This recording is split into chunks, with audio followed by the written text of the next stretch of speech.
The rifle cracked like God snapping a pine branch, and the window above my bunk exploded in a spray of glass and moonlight.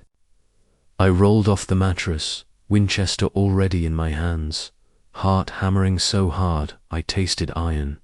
Snow hissed through the jagged hole, carrying the stink of burnt powder and something worse fear. Outside hoofbeats faded into the dark, but the message was carved into the frost on my door. She don't belong here. Blood dripped from a fresh gouge in the log wall where the bullet had bitten deep. My blood, or maybe the land's, out here on the high plains of Wyoming. The two run together. I'd buried my Sarah to winter's back, fever chewing her from the inside while I held her hand and lied about spring coming early.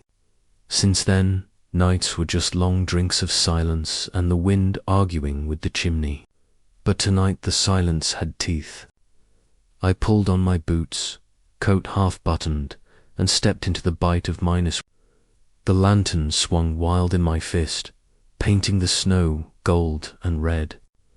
That's when I saw her. She was curled beneath a lightning-scarred ponderosa, knees to chest, coat more holes than wool. Her lips were the color of creek ice, and the welts on her wrists looked fresh enough to still sting. Eliza Thornsheed, tell me the name later, voice cracking like thin ice. Right then she was just a tremor in human shape, breath fogging in ragged puffs.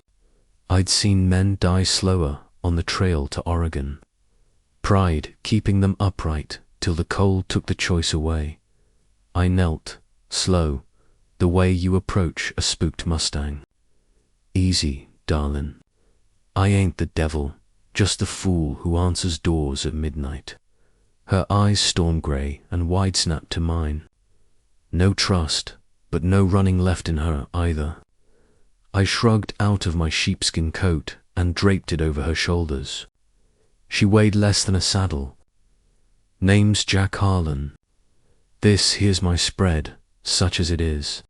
You need a roof that don't leak blood, and I swallowed the rest, surprised at the truth clawing up my throat. I need a reason to keep breath in. Reckon we can trade. She didn't answer, just let me lift her. Her fingers clutched my shirt like it was the only solid thing in a world gone liquid. The walk back felt longer than any cattle drive, her shivering seeping through my flannel till I shook too. Inside, I kicked the door shut against the wind and set her on the rug by the stove. Old Rufus, my blue heeler mutt, sniffed her boots and wind smart enough to know trouble when it wore skirts.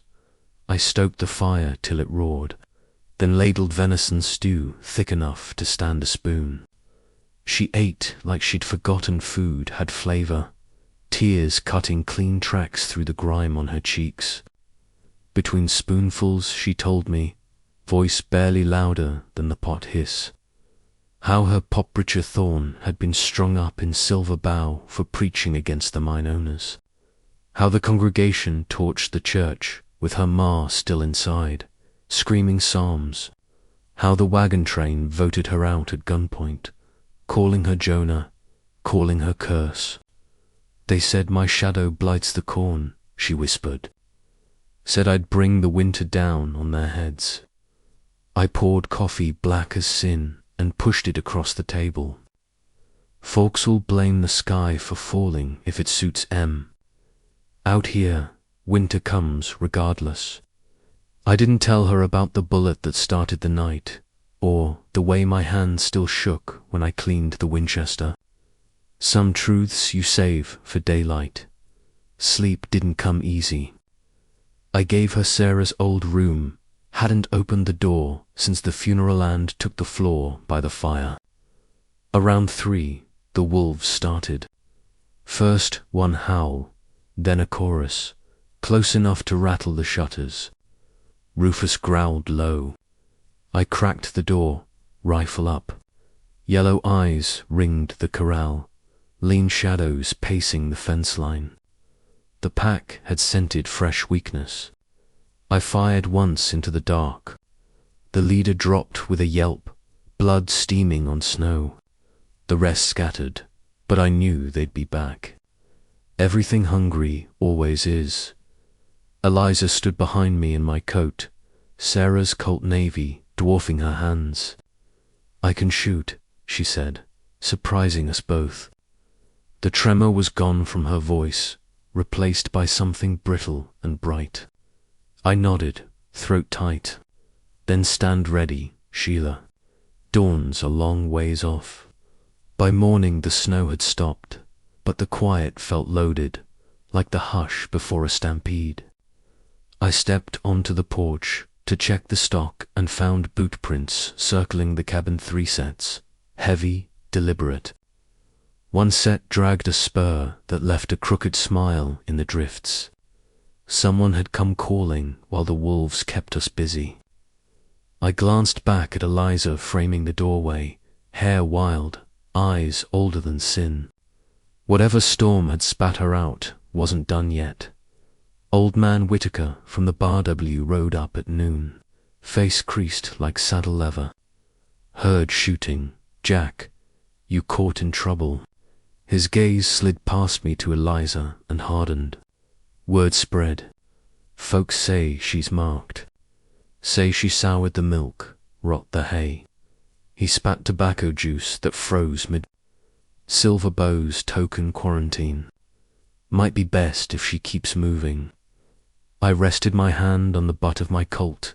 "Easy. The way you do when you're not looking for a fight, but won't walk away from one.